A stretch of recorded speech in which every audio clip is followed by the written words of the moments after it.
Hey guys, Ron and Nate from FunctionBuilt-Aquatics.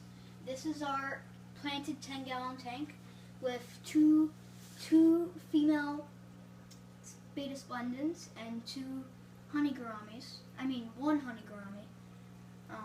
And we also have two autosynclus, one wild autosynclus and one captive.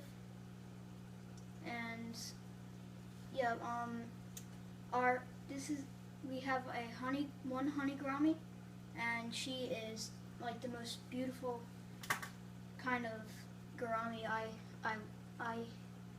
have, and also she tends to actually not care that the female splendens are in there, because they are a little aggressive sometimes to their own kind, but they also are very easy fish to keep.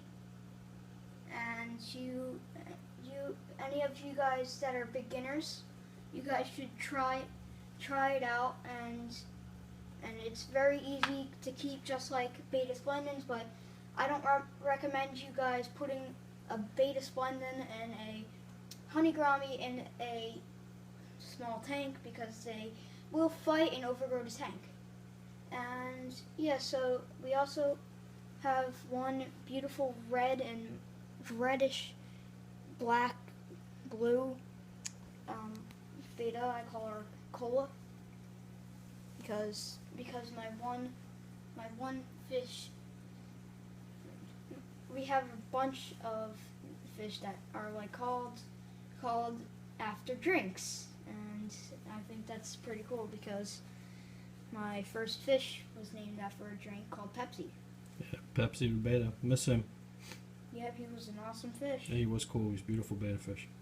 But thanks to Diamond, I knocked him out.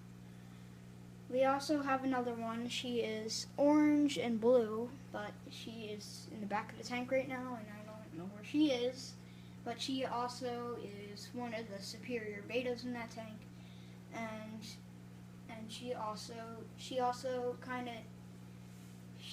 she's sometimes mostly peaceful with the other one, and sometimes they chase each other around. But that's a normal thing, because, well, they're just females. And you saw that, if you guys didn't see that jab of water coming out, it's probably for some odd reason our fish keeps spitting out water. And it's weird. Yeah, the gourami. I think it's the gourami, Nate. I think the female gourami keeps coming up to the top and spitting out water. I've had triggerfish that used to do that when I had my saltwater fish tank. They used to spit water out of the tank at you. It was the coolest thing. I mean, you get splashed, with salt water, and the fish is just reacting to you. It's actually interacting with your activity in the tank. Yeah. Oh, she just went to go grab a blob of air, and she does tend to do it. She does tend to spit it out a lot now. Yeah, I really love the honey bronze color. Yeah, golden color that she has. Ever since we put her in the 40 to breed them with the male, which is, there's one that she bred with the male, and made one beautiful little male. Sadly, the fry passed away, but only one male survived. Yeah, one survived, and he's currently living in the 40-gallon. We'll take a video of the 40 tomorrow when we do a water change and straighten out a little bit. When we put him in, he was not even the size of he was the size of a baby white cloud. And now that we put him in the 40, he's bigger than a honey gourami that we had in there for about a year now. Mm-hmm. And we think that's awesome, because when he was in that 110, he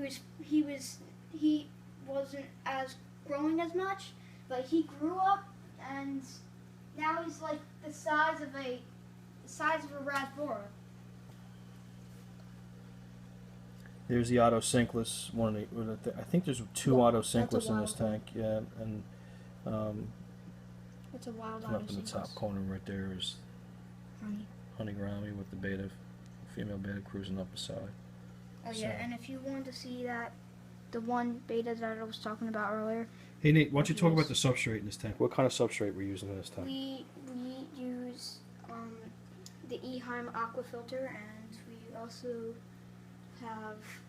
we also have picked up rocks from